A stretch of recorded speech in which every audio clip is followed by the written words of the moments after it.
జై శ్రీకృష్ణ. స్నేహితులారా, మానవ జీవితంలో ఎదురయ్యే ప్రతి సమస్యకు సరైన పరిష్కారం శ్రీమద్భగవద్గీతలో దొరుకుతుంది. భగవద్గీత అనేది ఒక అపారమైన సముద్రం. ఇందులో ఎన్నో ప్రేరణాత్మక సందేశాలు నీటి బుడగల్లా తేలుతూ ఉంటాయి. ఈ సందేశాలు నిరాశలో కూరుకుపోయిన ఒక వ్యక్తి మనసులో ఆశాకిరణాలను నింపి, జీవితంలో కొత్త ఉత్సాహాన్ని, లక్ష్యాన్ని చూపిస్తాయి. స్నేహితులారా, మీరు ఈ గీతాసారాన్ని చివరి వరకు శ్రద్ధగా విని, దాని జ్ఞానాన్ని మీ జీవితంలో ఆచరిస్తారని నాకు పూర్తి విశ్వాసముంది. ఈ గీతాసారాన్ని ప్రశాంతమైన మనసుతో, హృదయంతో విని, దాని మాటలను లోతుగా అర్థం చేసుకుంటే, మీ మనసు అపారమైన శాంతిని పొందడమే కాక, మీ ఆలోచనలు, జీవన విధానంలో అద్భుతమైన, సానుకూలమైన మార్పులు సంభవిస్తాయి. నేను హామీగా చెప్తున్నాను, ఎవరైతే ఈ భగవద్గీత సారాన్ని చివరి వరకు శ్రద్ధగా విని, దాని జ్ఞానాన్ని తమ జీవితంలో అమలు చేస్తారో, వారికి తమ సమస్యలకు ఖచ్చితమైన పరిష్కారం లభిస్తుంది. వారు కోరుకున్న ప్రతి లక్ష్యాన్ని సాధిస్తారు, జీవితంలో కోరుకున్న సంతోషాన్ని, సౌభాగ్యాన్ని పొందుతారు. అందుకే ప్రతిరోజూ ఉదయం, రాత్రి నిద్రపోయే ముందు ఈ భగవద్గీత సారాన్ని తప్పక వినండి, చదవండి. స్నేహితులారా, శ్రీకృష్ణ భగవానుడు శ్రీమద్భగవద్గీతలో ఇలా అన్నారు: ఎవరైతే ఈ గీతాశాస్త్రాన్ని పూర్తి భక్తితో, నమ్మకంతో, దోషరహితంగా చదువుతారో, వింటారో, ధ్యానిస్తారో, వారు తమ పాపాల నుండి విముక్తి పొంది, నా సర్వోత్కృష్టమైన పరమపదాన్ని చేరుకుంటారు. అందుకే ఆయన ఈ మాటను అన్నారు. ఈ గీతజ్ఞానం అనేది మనిషి జీవితాన్ని దివ్యమైన మార్గంలో నడిపిస్తుంది. ఏ ఇంట్లో ప్రతిరోజూ శ్రీమద్భగవద్గీత యొక్క పఠనం జరుగుతుందో, ఆ ఇంట్లో ఎన్నడూ సంక్షోభం, ఆపదలు, కష్టాలు రావు. శ్రీకృష్ణ భగవానుడి దివ్య ఆశీస్సులు, కృప ఆ ఇంటిపై, ఆ కుటుంబ సభ్యులపై ఎల్లప్పుడూ ఉంటాయి. ఆ ఇంట్లో సంతోషం, ఆస్తి, సంపద, సౌభాగ్యం, శ్రేయస్సు నిండి ఉంటాయి. ఆ కుటుంబ జీవితం ఆనందం, సంతృప్తితో నిండిపోతుంది. స్నేహితులారా, కురుక్షేత్ర యుద్ధభూమిలో మహాభారత యుద్ధం ఆరంభమయ్యే సమయంలో అర్జునుడు తన చుట్టూ తన సొంత కుటుంబ సభ్యులను, సోదరులను, స్నేహితులను, గురువులను చూసి భయంతో వణికిపోతాడు. యుద్ధం చేయడానికి గుమిగుడిన వారిని చూసి అతని మనసు నీరసిస్తుంది, నిరాశతో, గందరగోళంతో నిండిపోతుంది. అతను చాలా బాధతో, దిగులుతో శ్రీకృష్ణుడి వద్దకు వెళ్లి, తన మనసులోని సందిగ్ధతను, దున్హకాన్ని వెళ్లబోసుకుంటాడు. అర్జునుడు ఇలా అంటాడు: ఓ కేశవా, నేను ఈ యుద్ధాన్ని ఎలా చేయగలను? ఈ యుద్ధభూమిలో గుమిగుడిన వారంతా నా సొంత బంధువులు, సోదరులు, స్నేహితులు, గురువులు. నా తాత భీష్ముడు, గురువు ద్రోణాచార్యులతో నేను ఎలా పోరాడగలను? వీరిద్దరూ నా గౌరవనీయ గురువులు. నేను వీరిని ఎలా ఎదిరించగలను? వీరిని చంపి జీవించే కంటే బిచ్చమెత్తుకోవడం చాలా మంచిది. ఓ మధుసూదనా, నేను పోరాడబోయే కౌరవులు, ధృతరాష్ట్రుని కొడుకులు, నా సొంత సోదరులు. వీరిని చంపడం కంటే సన్యాసం తీసుకోవడం మేలు. ఈ యుద్ధం జరిగితే కోట్లాది మంది చనిపోతారు. ఈ యుద్ధంలో చనిపోయిన సైనికుల, యోధుల భార్యలు, కుటుంబాల పరిస్థితి ఏమవుతుంది? ఓ కృష్ణా, నేను ఈ యుద్ధాన్ని స్వయంగా చేయలేను. నా సొంత కుటుంబాన్ని నాశనం చేసుకుని నేను ఎలా సంతోషంగా ఉండగలను? ఓ కృష్ణా, నా మనసు గందరగోళంగా ఉంది, తల పగలిపోతోంది, కాళ్ళు వణుకుతున్నాయి, చర్మం మండిపోతోంది. నా గాండీవం చేతిలో నిలవడంలేదు, జారిపోతోంది. ఓ కృష్ణా, నన్ను మార్గనిర్దేశం చెయ్యి, నాకు జ్ఞానాన్ని ఇవ్వు, నేను ఏం చేయాలో చెప్పు. అర్జునుడి ఈ దీనస్థితిని, బాధను, గందరగోళాన్ని చూసి శ్రీకృష్ణ భగవానుడు అతనికి శ్రీమద్భగవద్గీత యొక్క దివ్యమైన, అతీతమైన జ్ఞానాన్ని బోధించారు. ఈ జ్ఞానం అర్జునుడికి మాత్రమే కాదు, వేల సంవత్సరాలుగా మానవజాతికి, ప్రతి వ్యక్తికి మార్గదర్శనంగా నిలిచింది. ఈ ఆధునిక యుగంలో కూడా శ్రీమద్భగవద్గీత మనిషికి సరైన జీవన మార్గాన్ని చూపిస్తుంది, జీవితంలో ఎదురయ్యే సమస్యలకు సరైన దిశను నిర్దేశిస్తుంది. భగవద్గీత మనకు ధర్మం, కర్మ, ప్రేమ గురించి లోతైన పాఠ్యాలను నేర్పుతుంది. ఇది జీవితంలో సరైన మార్గాన్ని, ఆదర్శ జీవన విధానాన్ని బోధిస్తుంది.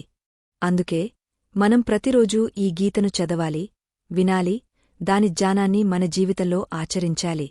అర్జునుడి సందిగ్ధతను, సంశయాన్ని చూసి శ్రీకృష్ణుడు ఇలా అన్నారు: ఓ అర్జునా, నీవు జ్ఞానిలాగా మాట్లాడుతున్నావు, కాని నిజమైన జ్ఞాని ఇలా దుంహకించడు, శోకించడు, ఏడవడు. నీ చేతిలో ఏమీ లేదు, నీవు ఏమీ నియంత్రించలేవు. ఎందుకంటే జననం, మరణం అనేవి ప్రకృతి యొక్క నియమాలు. ఈ యుద్ధభూమిలో ఉన్న వారంతా నా చేతిలోనే చనిపోతారు. నీవు కేవలం ఒక సాధనం మాత్రమే. అందుకే నిజమైన జ్ఞాని ఎవరైనా చనిపోయినప్పుడు దున్హకించడు, గతాన్ని గురించి విచారించడు, భవిష్యత్తు గురించి ఆందోళన చెందడు. అందుకే ఏది జరగబోతుందో అది జరుగుతుంది, ఏది జరగకూడదో అది ఎన్నటికీ జరగదు. ఈ నిశ్చయత ఎవరి మనసులో నాటుకుంటే వారికి ఎలాంటి దున్హకం, ఆందోళన, భయముండదు. ఓ అర్జునా, ఎవరు సొంతం, ఎవరు పరాయి అని ఆలోచించకు. నీవు ఒక క్షత్రియుడివి, అధర్మంతో పోరాడి ధర్మాన్ని రక్షించడం నీ కర్తవ్యం. ఈ కర్తవ్యపాటన నీకు మోక్షాన్ని, విముక్తిని ఇస్తుంది. నీ మనసు యొక్క అనురాగాన్ని, బంధాలను వదిలేయ్. లేకపోతే ఈ యుద్ధం చేయకపోతే ప్రపంచం నిన్ను భీరువుగా, నీచుడిగా, శక్తిహీనుడిగా తిట్టుకుంటుంది. ఇక్కడ విషయం సొంతం, పరాయి గురించి కాదు, ధర్మం, అధర్మం, నీతి, అనీతి గురించి. నీవు అధర్మాన్ని సహిస్తే దుష్టులు మరింత బలపడతారు, మరింత అన్యాయం చేస్తారు. అందుకే నీ అనురాగాన్ని వదిలి ఈ యుద్ధాన్ని చెయ్యి. శ్రీకృష్ణ భగవానుడు శ్రీమద్భగవద్గీతలో ఇలా అన్నారు: ఓ అర్జునా, ఈ ప్రపంచం నా మాయ. ఈ ప్రపంచం నా నుండి జన్మించింది. నేనే దీన్ని పోషిస్తాను, నేనే ఈ సృష్టిని సంహరిస్తాను. గతం, వర్తమానం, భవిష్యత్తులోని అన్ని జీవులను నేను తెలుసుకుంటాను, కాని నన్ను ఎవరూ పూర్తిగా తెలుసుకోలేరు. చీకటిలో కాంతి యొక్క దీపం ఎలా ప్రకాశిస్తుందో అలాగే సత్యం కూడా ఎల్లప్పుడూ వెలుగొందుతుంది. అందుకే మనిషి ఎప్పుడూ సత్యమార్గంలో నడవాలి. మరణం అనేది ఎవరూ మార్చలేని సత్యం, ఇది ఎన్నటికీ మారదు. ప్రపంచం సృష్టించబడినప్పటి నుండి జననం, మరణం యొక్క చక్రం నడుస్తోంది.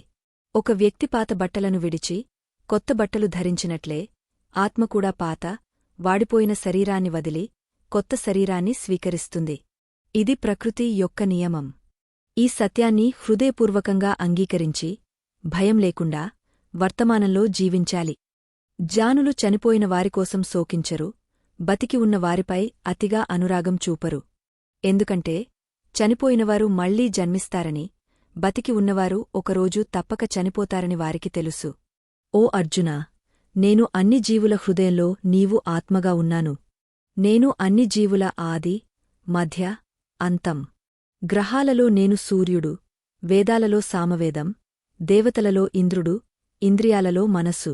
నేను బ్రహ్మ, విష్ణు, మహేశ్వరుడు. జలాశయాలలో సముద్రం, పర్వతాలలో హిమాలయం.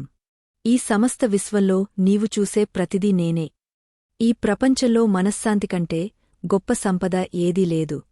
తన మనసును ప్రశాంతంగా, స్థిరంగా ఉంచడం నేర్చుకున్న వ్యక్తి కంటే సంపన్నుడు ఎవరూ లేరు. మనిషి యొక్క బాధలకు, దున్హకాలకు కారణం అతని అనురాగం.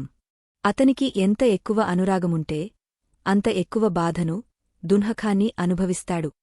శ్రీకృష్ణుడు ఇలా అన్నారు: ఏది జరిగిందో అది మంచికోసమే జరిగింది, ఏది జరుగుతోందో అది మంచికోసమే జరుగుతోంది, ఏది జరగబోతుందో అది కూడా మంచికోసమే జరుగుతుంది. నీవు ఏమి కోల్పోయావు?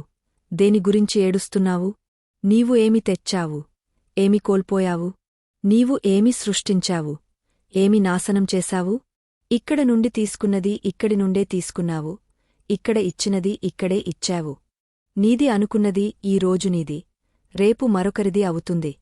ఎందుకంటే మార్పు ఈ ప్రపంచం యొక్క నియమం. శ్రీమద్భగవద్గీతలో శ్రీకృష్ణ భగవానుడు ఇలా అన్నారు: మనిషి తన కర్తవ్యాన్ని ఫలితాల గురించి ఆలోచించకుండా నిస్వార్థంగా, నిష్పక్షపాతంగా చేయాలి. ఓ అర్జునా, నీ మనసును, నీ కర్మలను దేవుడికి అర్పించు. ఇదే నీకు అతిపెద్ద ఆధారం, అతిపెద్ద శక్తి. ఒక వ్యక్తి జన్మతో గొప్పవాడు కాదు, అతని కర్మలతో, చేసే పనులతో గొప్పవాడు అవుతాడు. తన పనిలో ఆనందాన్ని, సంతృప్తిని పొందిన వ్యక్తి సిద్ధిని, పరిపూర్ణతను సాధిస్తాడు. ఓ అర్జునా, అనురాగం నుండి కోరిక జన్మిస్తుంది. సందేహపడే మనసు ఉన్న వ్యక్తికి, తన మనసును అదుపులో ఉంచని వ్యక్తికి ఈ లోకంలోనూ, ఆ లోకంలోనూ సంతోషం లభించదు. మనసు అనేది చంచలమైనది, దాన్ని అదుపు చేయడం కష్టం, కాని సాధనతో, ధ్యానంతో దాన్ని నియంత్రించవచ్చు. శ్రీమద్భగవద్గీతలో శ్రీకృష్ణుడు ఇలా చెప్పారు: భూమిపై వాతావరణం మారినట్లే మన జీవితంలో కూడా సుఖాలు, దున్హకాలు, ఆనందం, విచారం మారుతూ ఉంటాయి. ఈ మార్పులతో మనం కలవరపడకూడదు, వాటిని సమచిత్తంతో ఎదుర్కోవాలి. ఓ అర్జునా! సమయం, అదృష్టం కంటే గొప్పది ఈ ప్రపంచంలో ఏదీ లేదు. ఒక దీపం కింద చీకటి దాగ ఉన్నట్లే యవ్వనం వెనుక వృద్ధాప్యం, బలం వెనుక బలహీనత దాగ ఉంటాయి. మనసు మనిషిని తన జాలంలో బంధించి జీవితాంతం వివిధ రకాల నాటకాలు ఆడిస్తుంది. అది మనిషికి తన ఆత్మను అర్థం చేసుకునే సమయమివ్వదు, తనలోని దైవత్వాన్ని చూడనివ్వదు. అర్జునుడు శ్రీకృష్ణుడిని ఇలా అడిగాడు: ఓ కేశవా, ఆత్మ నిత్యమైనది, అనాది అని, ఆయుధాలు దాన్ని కోయలేవు, అగ్ని దాన్ని కాల్చలేవని, నీటితో దాన్ని తడపలేవని, గాలితో దాన్ని ఆరబెట్టలేవని నేను అంగీకరిస్తున్నాను. అయినప్పటికీ ఒక జీవాత్మ ఎందుకు సుఖం, దుఃఖం, ఆనందం, విచారం, అవమానం, నొప్పి, ఆనందం అనుభవిస్తుంది? అప్పుడు శ్రీకృష్ణుడు ఇలా అన్నారు: ఓ పార్థా, నేను నీకు ఇంతకు ముందే చెప్పాను, సుఖం, దుఃఖం అనుభవించడం ఆత్మ యొక్క పని కాదు, అది శరీరం యొక్క పని. అర్జునుడు మళ్లీ ఇలా అడిగాడు: ఓ కేశవా, శరీరం గాయపడినప్పుడు, కత్తితో కోసినప్పుడు, అగ్నిలో కాలినప్పుడు శరీరం నొప్పిని, బాధను అనుభవిస్తుంది. ఇది శరీరానికి సంబంధించిన నొప్పి. కాని అపకీర్తి, అవమానం, నిందల వల్ల వచ్చే బాధ శరీరానికి సంబంధించినది కాదు. ఈ అపకీర్తి, అవమానం యొక్క నొప్పి, ఆనందం ఆత్మకు మాత్రమే అనుభవమవుతుంది. అప్పుడు శ్రీకృష్ణుడు ఇలా అన్నారు: లేదు అర్జునా, ఈ కీర్తి, అపకీర్తి, లాభం, నష్టం, జయం, పరాజయం యొక్క సుఖం, దుఃఖం ఆత్మ యొక్క పనికాదు. ఇవన్నీ మనసు యొక్క చిలిపి పనులు. ఓ అర్జునా, గుర్తుంచుకో, మనసు అనేది జీవి శరీరంలో కనిపించని, అయినప్పటికీ అత్యంత శక్తివంతమైన భాగం. ఇది ఆత్మతో ఎలాంటి సంబంధం లేనిదే. శరీరం అనే రథంలో ఆత్మ యజమాని, మనసు రథసారథి. ఈ మనసు ఇంద్రియాల అశ్వాలను ఇటు అటు తిప్పుతూ జీవితంలో చంచలంగా, అస్థిరంగా మారుతుంది. కొన్నిసార్లు యవ్వన ఉత్సాహంలో ఈ చంచలమైన మనసు మనిషిని తాను సర్వశక్తిమంతుడని, అందరూ తన ముందు వంగాలని, తాను ఈ ప్రపంచంలో రాజని భ్రమలో పడేలా చేస్తుంది. కాని శరీరం చనిపోయినప్పుడు యవ్వన శక్తి అనే దీపంలో నీవు క్షీణిస్తుంది, చీకటి కమ్ముకుంటుంది. అప్పుడు మనిషి భయపడతాడు: నేను అనారోగ్యంతో ఉన్నాను, నేను బాధలో ఉన్నాను, నేను చనిపోతున్నాను, నన్ను కాపాడండి అని కేకలు వేస్తాడు. ఈ సమయంలో మనసు కూడా నీవు ఏడవడం నటిస్తుంది. ఓ అర్జునా, ఈ నేను అనే అహంకారంతో మనిషిని మాయలో ముంచెత్తే కపటి మనసే. దీని చేతిలో మాయాజాలముంది. అది మనిషి కోరికలపై వల విసురుతూ అతన్ని నియంత్రిస్తుంది. ఈ మనసు శరీరంతో మునిగిపోతుంది, తన సుఖాలతో మునిగిపోతుంది, తన దుఃఖాలతో మునిగిపోతుంది. సుఖంలో సంతోష గీతాలు పాడుతుంది, దుఃఖంలో విషాద రాగాలు ఆలపిస్తుంది. ఇతరులను తన దుఃఖంలో భాగం చేసి అందులో సంతోషం పొందుతుంది. ఓ పార్థా, ఒక జీవి తన మనసును నియంత్రణలో ఉంచడం చాలా అవసరం. నీ అంతరంగ మనసును అదుపులో ఉంచి నీ ఆత్మలోకి చూడు. అప్పుడే నీలోని దైవకాంతిని, దేవుడి ఉనికిని స్పష్టంగా చూడగలవు. సమయం మనిషి చేసిన మార్గంలో నడవదు, మనిషి సమయం చూపిన మార్గంలో నడవాలి. ఇదే విధి.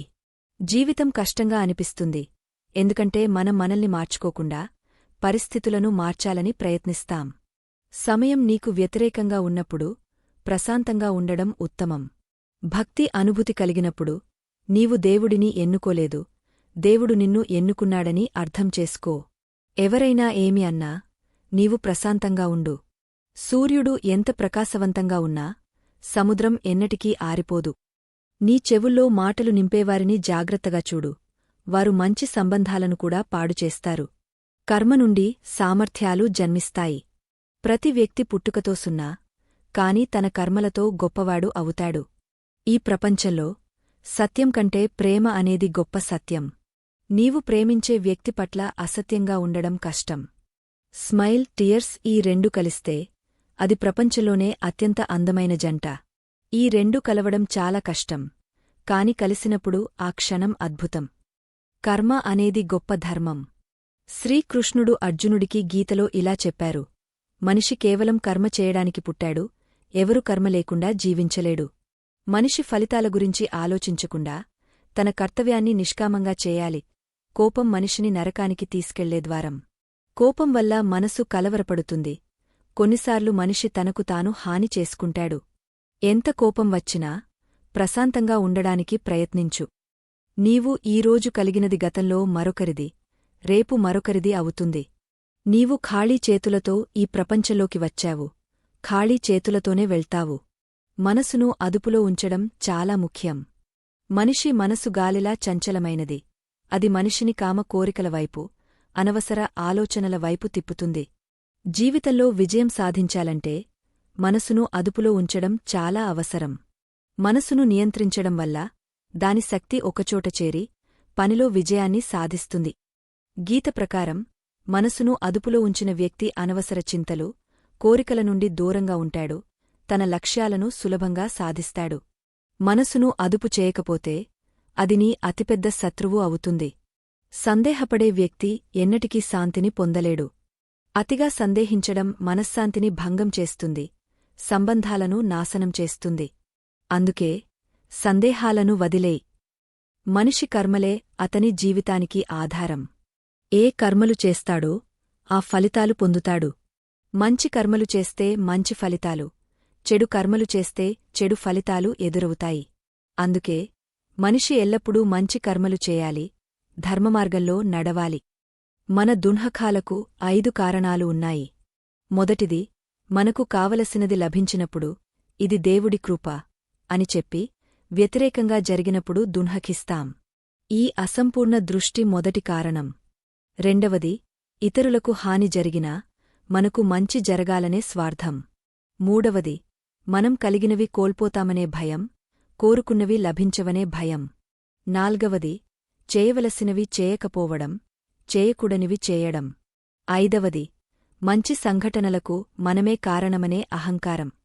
శ్రీకృష్ణుడు ఇలా అన్నారు, ఎవరు ఏమి చేస్తున్నారు, ఎలా చేస్తున్నారు, ఎందుకు చేస్తున్నారు అనే దానినుండి దూరంగా ఉంటే నీవు సంతోషంగా ఉంటావు. శరీర సౌందర్యం మనసును ఆకర్షిస్తుంది, స్వభావ సౌందర్యం హృదయాన్ని ఆకర్షిస్తుంది. అందుకే మనిషి స్వభావం ఎల్లప్పుడూ స్వచ్ఛంగా, సాత్వికంగా ఉండాలి. మనం ఎంత సరైనవారమో, ఎంత తప్పు చేశామో ఇద్దరికి మాత్రమే తెలుసు. ఒకరు దేవుడు, మరొకరు మన అంతరాత్మ. జ్ఞానం లేని వ్యక్తి, దేవుడిపై విశ్వాసం లేని వ్యక్తి ఎన్నటికీ సంతోషాన్ని, విజయాన్ని పొందలేడు. అనురాగమే మనిషి నాశనానికి కారణం. ఎక్కువ అనురాగం, ఎక్కువ బాధ.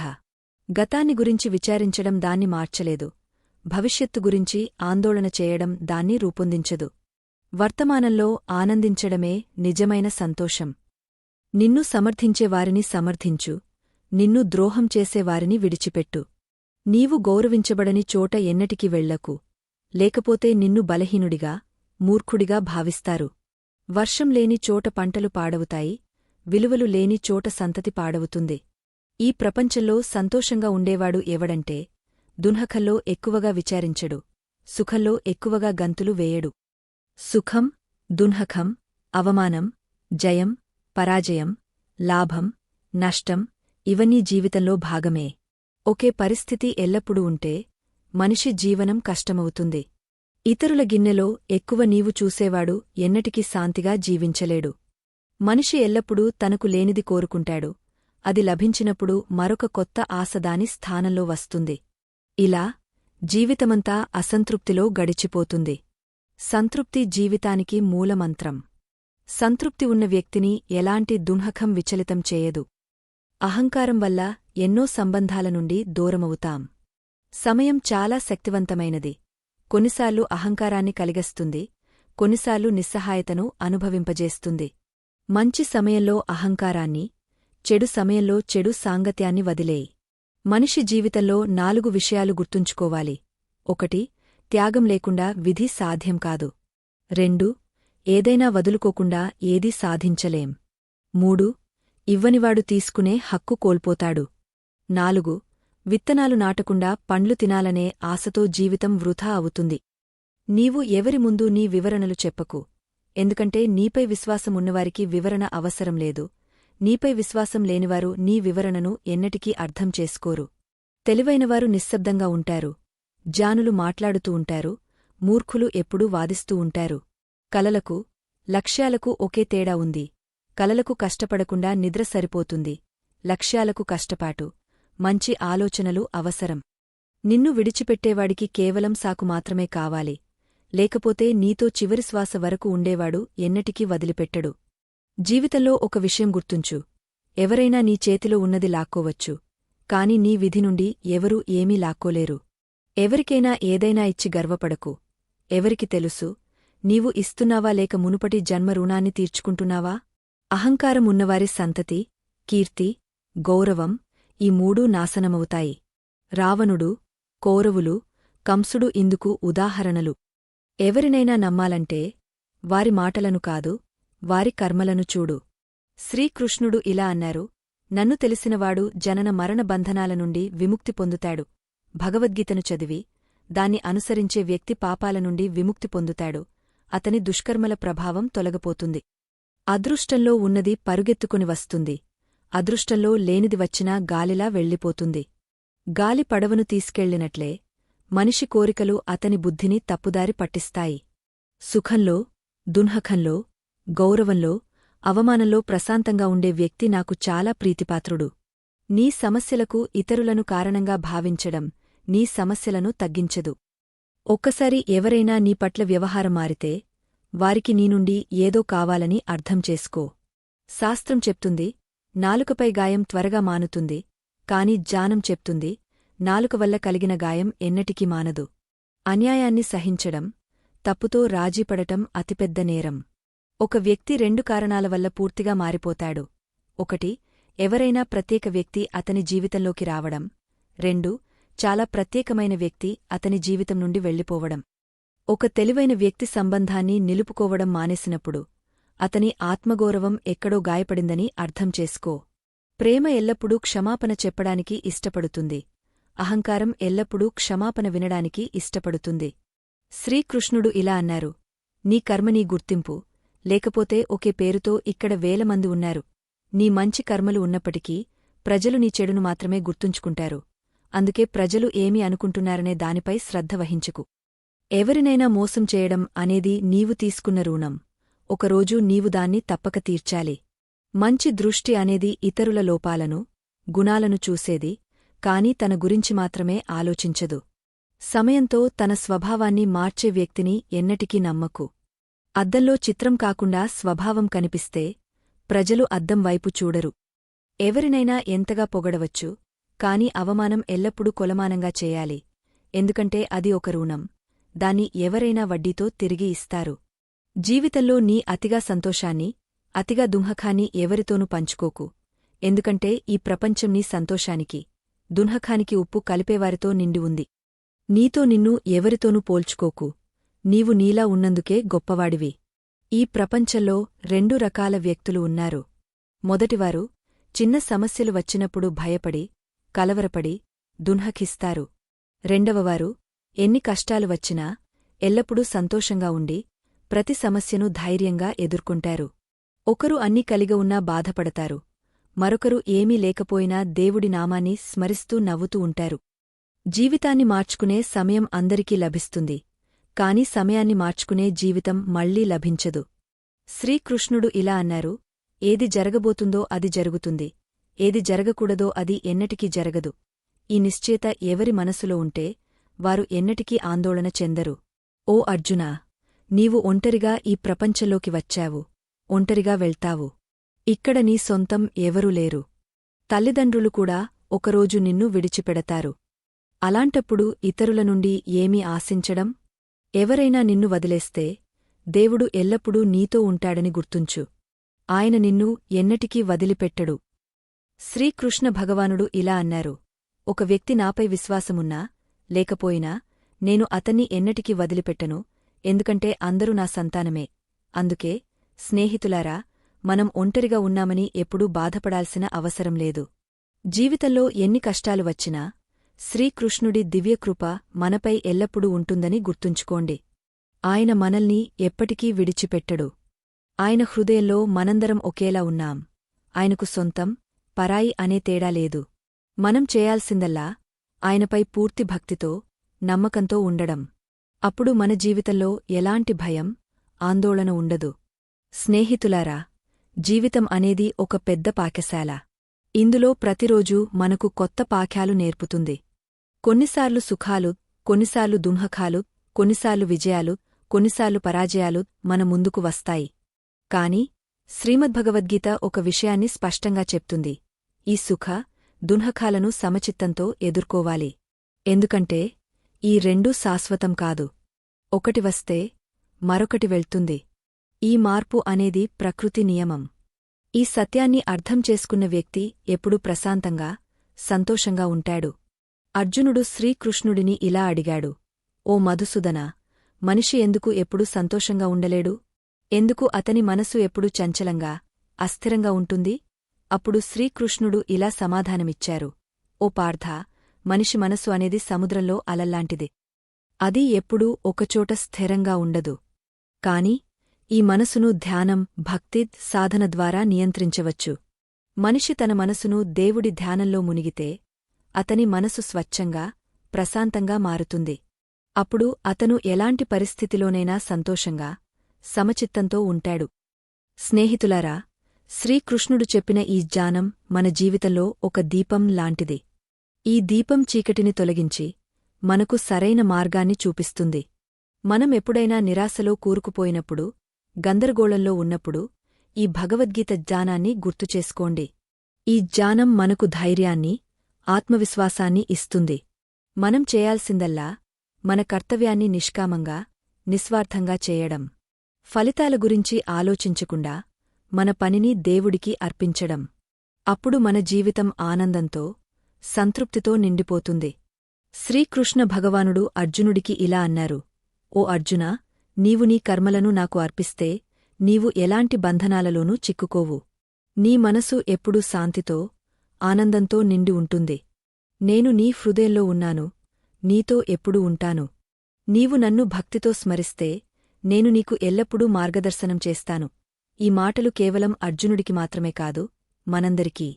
మనం శ్రీకృష్ణుడిని హృదయపూర్వకంగా స్మరిస్తే ఆయన మనకు ఎప్పుడూ సహాయం చేస్తారు. స్నేహితులారా, ఈ భగవద్గీత జ్ఞానం అనేది మన జీవితంలో ఒక అమూల్యమైన నిధి. ఈ జ్ఞానాన్ని మనం ప్రతిరోజూ చదవాలి, వినాలి, ఆలోచించాలి, ఆచరించాలి. ఈ జ్ఞానం మనకు జీవితంలో ఎదురయ్యే ప్రతి సమస్యకు పరిష్కారాన్ని చూపిస్తుంది. మనం ఎప్పుడైనా దిగులుగా, నిరాశగా ఉన్నప్పుడు ఈ గీతను తెరిచి చదవండి. ఇందులోని ప్రతి శ్లోకం మనకు కొత్త ఉత్సాహాన్ని, కొత్త ఆలోచనలను ఇస్తుంది. శ్రీకృష్ణుడు ఇలా అన్నారు, ఓ అర్జునా, నీవు నీ జీవితంలో ఎలాంటి పరిస్థితిలో ఉన్నా నన్ను స్మరించు. నీ మనసును నాపై నిలిపితే నీవు ఎలాంటి కష్టాలనైనా సులభంగా గెలుస్తావు. ఈ మాటలు మనకు ఎంత గొప్ప ధైర్యాన్ని ఇస్తాయో. మనం ఎప్పుడైనా కష్టాల్లో ఉన్నప్పుడు శ్రీకృష్ణుడి నామాన్ని స్మరించండి. జై శ్రీకృష్ణ అని హృదయపూర్వకంగా అనండి. ఆయన కృప మనపై కురుస్తుంది. స్నేహితులారా, ఈ భగవద్గీత జ్ఞానం మన జీవితాన్ని ఒక దివ్యమైన మార్గంలో నడిపిస్తుంది. ఇది మనకు ప్రేమ, సత్యం, ధర్మం గురించి నేర్పుతుంది.